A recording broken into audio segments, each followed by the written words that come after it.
Hello, welcome to the City Council's February 1st special City Council meeting.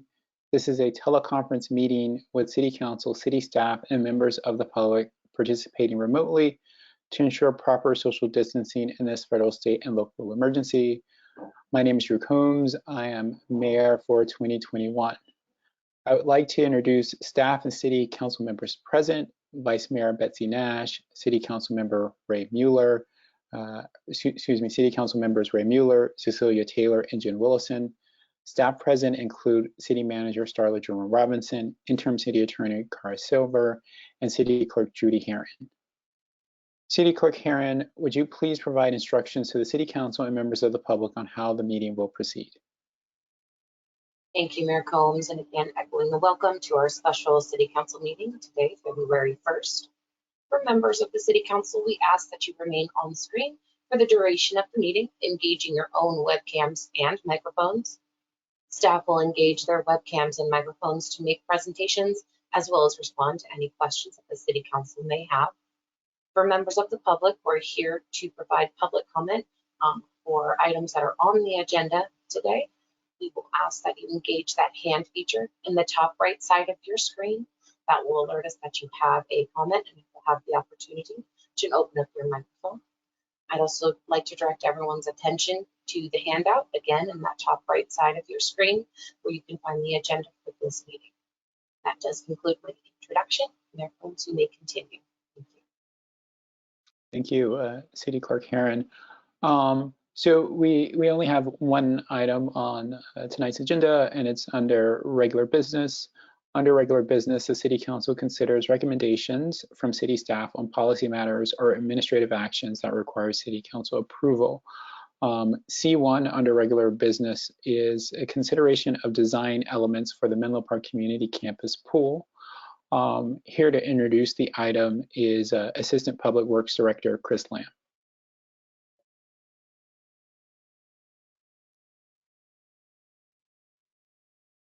Good afternoon or evening, depending on where 4 o'clock lands in that scenario. Thank you, Mayor, for the introduction. Yes, Chris Lamb, Assistant Public Works Director, and today I'll be talking to you about the pool design at the Menlo Park Community Campus. So, are you guys able to see my screen? Yes, we can, Chris. Thank you. Okay, thank you.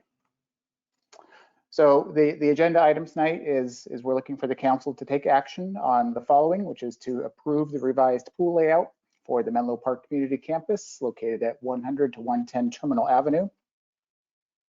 Just to reiterate some of the pool criteria that we've been, the assumptions that we've been working under. One, that we are going to comply with a Class 2 CEQA exemption. So in this case, we're looking at primarily water surface area as kind of the driving factor of the replacing existing conditions exemption that we're looking for. We're looking for the pool to fit within the proposed fence line that was shown on the January 12th plans that the council approved for the overall project. The third and fourth bullets kind of go hand in hand, that we want obviously the pool to be code compliant, but along those lines, making sure that we as we shape and size the pool, that we don't create implications in the main building in terms of plumbing fixtures. So there's a lot of different calculations that go into code compliance, and the fixture count in the building is one of those critical ones. We also have a pool budget that was approved by council, so we're also working under the assumption that we're going to stay within that pool budget. If we wanted to expand that budget, then we would need to amend both the project budget and the funding agreement.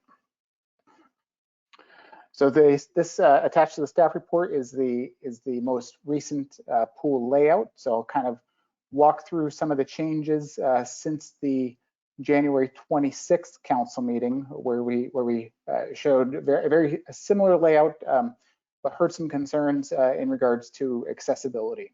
So the changes that we're seeing right now, primarily on the instructional pool or the teaching pool, which is the bottom left-hand pool. So what we've added here is an ADA compliant ramp along that left-turn edge of the pool. And in order to accomplish this, we've aligned it along the left side. We need to take advantage of the long length of the pool. So to go from the pool depth to an elevation of, or a depth of 3.5 feet, which is that the upper half of the pool, it takes about 42 feet of actual ramped distance, and then additionally there's some requirements for landing areas, intermediary and at each end. So because of that, we've actually grown the length of the pool overall to 60 feet instead of 55. So in that long direction, we've gotten about 5 feet longer. The width of the main portion of the pool is still 35 feet. So that's what we had in the previous design. In order to accommodate the longer length of the pool, we've actually made some adjustments to the lap pool. So in the prior layout, the stairs entering into the lap pool were actually over at the left edge of the lap pool. We've kind of mirrored that over onto the right edge of the pool. So that's another change that we've made there. We're with the ADA ramp, we're still proposing to keep the ADA lifts. We've heard from our pool operator that that's still a desirable element to have at both pools. So we're still showing lifts at both pools.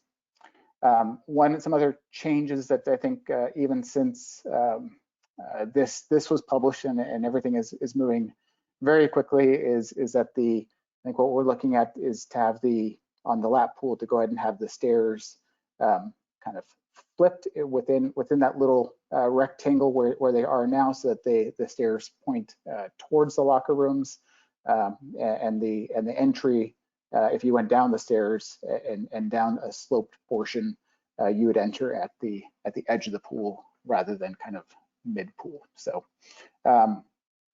besides that, it's I think those changes, it's primarily the same design that was shown at the January 26th meeting, but I am happy to answer any questions that you might have. And I've got the January 26th layout as well, if you're interested in seeing that kind of back to back, and then also actually the January 12th version if you're interested. So with that, I will take any questions that you might have.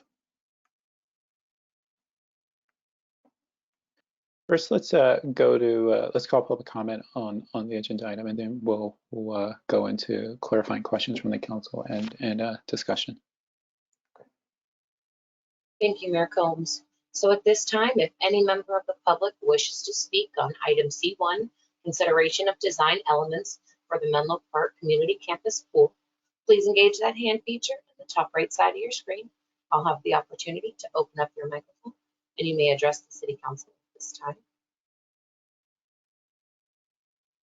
And it looks like our first public commenter will be Kim Novello. Kim, if you'd like to unmute yourself, there's a microphone icon in the top right side of your screen. Thank you, everyone. Thank you for allowing this opportunity to give public comment. I am just learning about the pool. In fact, until the presentation just given, didn't even understand which one was the one you guys were considering tonight. I guess my first comment in that regard is I had difficulty. I couldn't find attachment B.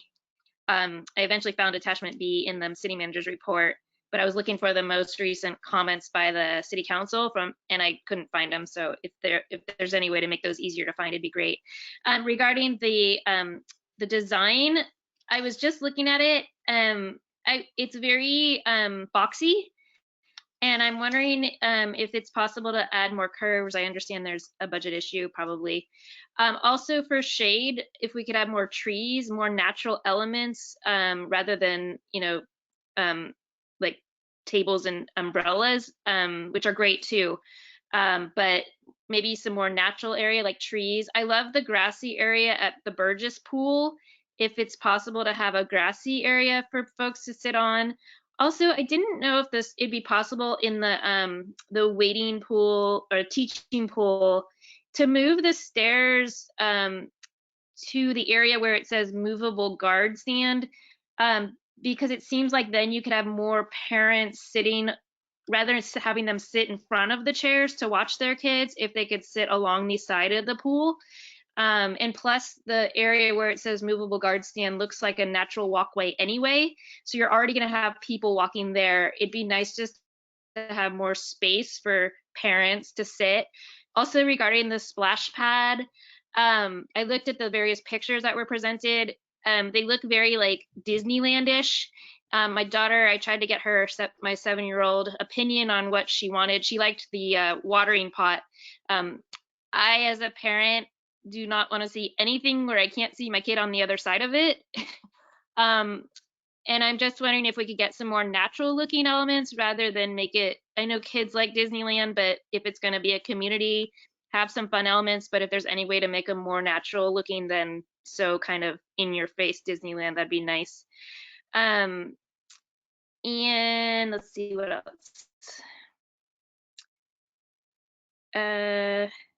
Oh, right now, yeah, no, I see a lot of spaces. It looks like there's chairs facing the lap pool, but again, there's not a lot of place, it doesn't look like, and especially if that left side of the teaching pool is a ramp, I'm just wondering where all the parents are going to hang out to watch their kids. And I think that's it. Yeah, if we could just go for some more natural, more nature, trees, grass, if that's possible, curves, even curves in the pool. Thank you. Thank you for your comment. Our next public commenter is Jennifer Johnson. Jennifer, if you'd like to unmute yourself, you may address the City Council at this time. Thanks, Judy. Is it possible to get the image of the pool on while we're talking about it? It's hard for me to remember everything. I did get a clarification already, because when I saw the start to the sloped in entry was in the deep end, I was confused, but I got there. I'm really happy that that was able to be implemented. I do have a question about the lap pool. Now that those stairs have been moved, has the pool been reversed so that when you come down the stairs into that area, that you're in the shallow end? That wasn't clear to me, or not, because I know that that pool goes a little bit deeper. That was just a question that I had. I don't think it says it on here. And then the only other thing was that I was going to ask about the ramp itself. And I know that we had talked a little bit about, that it's going to be a wall. And of course, now I understand why it has to be a wall.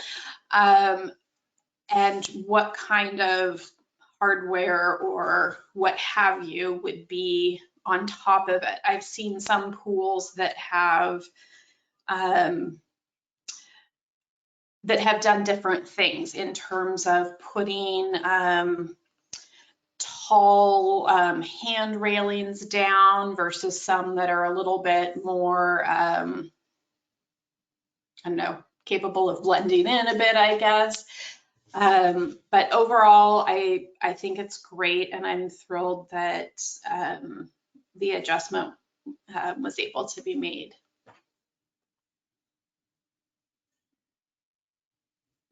That's it for me. Thank you for your comment. So this will be the final call for public comment on item C1 regarding the MPCC pool design. To provide public comment, please engage that hand feature in the top right side of your screen. Have the opportunity to open up your microphone, and you may address the City Council at this time. And seeing no further hands raised, Mayor Combs, you may continue. Thanks. Thank you, City Clerk Karen. So first, any clarifying questions for Mr. Lamb, or does the subcommittee, want to share a little bit about the process that got us to this change over the past couple of days? Vice Mayor Nash. Thank you. So first of all, I want to say thank you so much to Jennifer Johnson, who brought these concerns forward, and just we met the subcommittee, Cecilia, Councilmember Taylor and I met with Jennifer Johnson and many staff members, including Mr. Murphy, Mr. Lamb, our city manager, Jerome Robinson, and Mr. Figueros and Mr. Clay Curtin. So we all got together and just discussed sort of what would better accessibility in a pool, in this pool look like, and sort of various options. And then the staff went away and worked with the contractor and the pool consultant with Hart Howerton, and came up with what I think is just a beautiful design. I'm really happy with how they've been able to accommodate the ramp and been able, I'm thrilled that it's now 60 feet long, which is what was called out in the original Bellhaven pool master plan.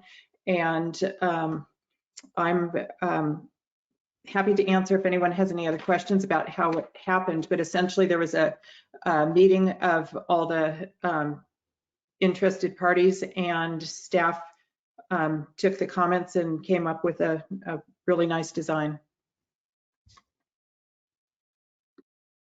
Thank you for those comments, Mayor Nash.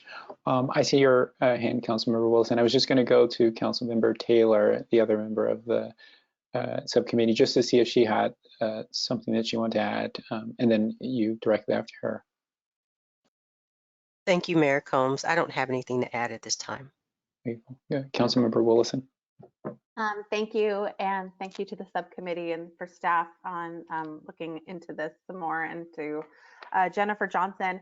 I just want to make sure I understand how the ramp works. Can someone please explain from a pool user's experience? I'm having a hard time conceptualizing how this ramp works.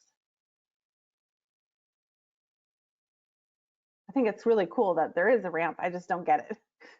Vice Mayor Nash and Mr. Lamb, whoever wants to go. I could, Judy, if you want to give me the opportunity to share my screen, I have a couple of images pulled up in a separate document that you can kind of get a bit of an idea. So that's not the great one. So this is an image of a similar ramp kind of design at Stanford University. So you would enter the ramp at the pool deck level. There would be hand railings along the ramp as you slowly work your way down to the depth of the main pool area. And I don't recall where this is. This was just a Google image search find that I came across, but similarly, you can get the idea of, essentially a separate waterway that's protected with and has the handrails that a user can utilize to get down to the depth desired. And you would be the user would be entering from, because the shortest distance to go would be to enter at the bottom at the shallow end of the pool, and the kind of the upper half of the pool is 3.5 feet deep. And so the entry would be here at the bottom where the triangle is, and one would work their way down the ramp in this direction to get to the shallow portion. I think that is extremely helpful, letting to see what we're talking about. I appreciate it. So just to clarify, is this then taking away a potential swim lane? Just so I understand. No, we've essentially added 4 to 5 feet to the edge of the entire pool. accommodate Okay. this. And then, so how are we able to get around the capacity constraint? Because I think I remember there being like so many gallons of water that we could have, and it sounds like this is an amazing solution. I'm just curious to see if we went past that or how that was accomplished. So from a CEQA standpoint, the combination of the two pools is now it's right around 10% increase over the combined two pools. There's technically a waiting pool out at the Belhaven pool also, and so we're pretty much right at the cusp of what staff feels comfortable with in terms of still applying for that CEQA exemption. So I think by the short story is we had some buffer to work with, and we have utilized every single bit available to us.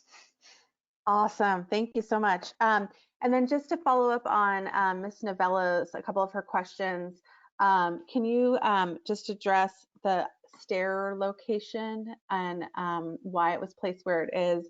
And then in terms of the splash pool and some of these design elements, are those set in stone, or will those continue to be kind of adjusted as you get further in the design?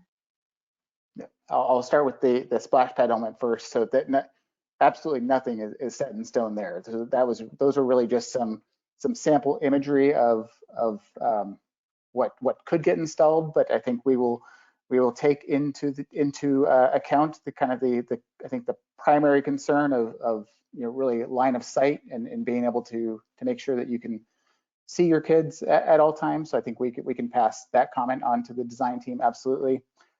For the stairway, so that was very purposeful in terms of where it's located. So the idea is that that we wanted kind of a grand entry into the pool, but we also don't want to preclude ourselves from being able to utilize the pool in a lap swim fashion. So if we want to set up the instructional pool for lap swim, we would want to set up lanes in that kind of north-south direction, and we wouldn't want a long staircase to be one of those edge conditions. So we've purposely set the stairs off to enter to the right of the pool, and then also with the thought that with the seating areas and the splash pad over there, that it kind of all there's a synergy between those elements.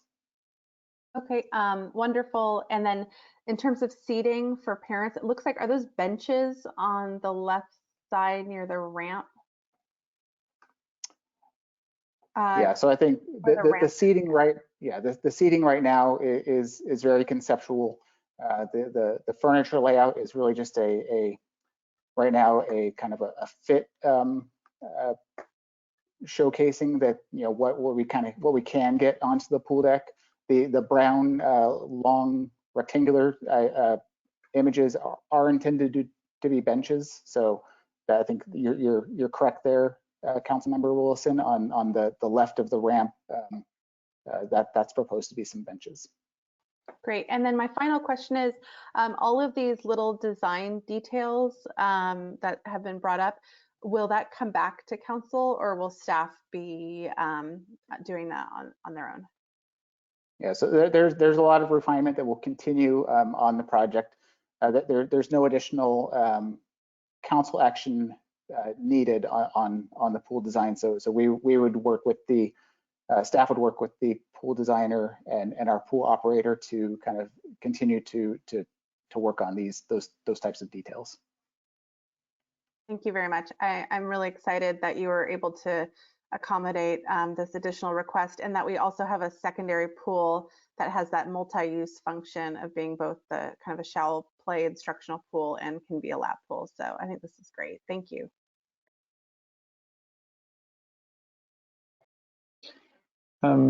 Any additional comments or questions for Mr. Lamb? Vice Mayor Nash. I just wanted to address what I believe was Jennifer Johnson's comment about in the lap pool, and just that pool is 7 feet deep. It's a uniform depth. There is not a shallow section of that, so that the ramp, actually perhaps Mr. Lamb wants to explain, but essentially the ramp will go down into a 7-foot depth. Right. So as a code requirement, every pool has to have a shallow portion. And so at the January 12th design, we had a design that essentially had either essentially a full edge of the pool was 3.5 feet deep. And so one of the things we heard from the pool operator is that provides some limitations on how that pool can be used. If you have a full edge that's 3.5 feet deep, then there's also a transition period to go from 3.5 feet to the 7 feet deep. The way that the design team, or the solution that the design team came up with, was to incorporate kind of the separate little rectangular piece that you see, the kind of a long rectangular piece on the southern right edge of the pool. So you would enter from the stairs, and you would basically end up at a 3.5 foot depth landing area. So that counts as our shallow part of the pool, essentially. And then it would drop off pretty quickly from that point to get down to the 7 foot depth. So that's that portion right there. This portion right there would be 3.5 feet deep. That counts as the shallow port. That portion, that's where the ADA lift, if it was utilized, would lower somebody into the pool.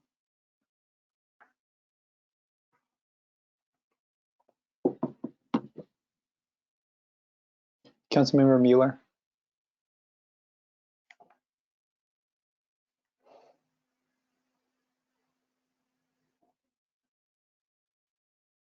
Wrong button.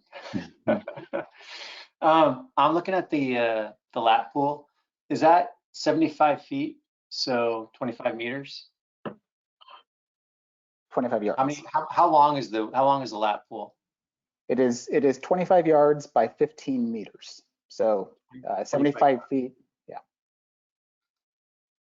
Are you guys going to put in the water polo nets? On the holes for the water polo goals? The intention is for, I think we haven't gotten that far in design yet, but the intention is to be able to use it for water polo. Great, because I know there's a program that was being used extensively and so it's a big need for pool time for kids. Yeah, looks awesome. So great work to the subcommittee, and great work to professional staff, and thank you, Jennifer Johnson. So it's better than it was the last time we saw it. So it's really excited about it. Really excited about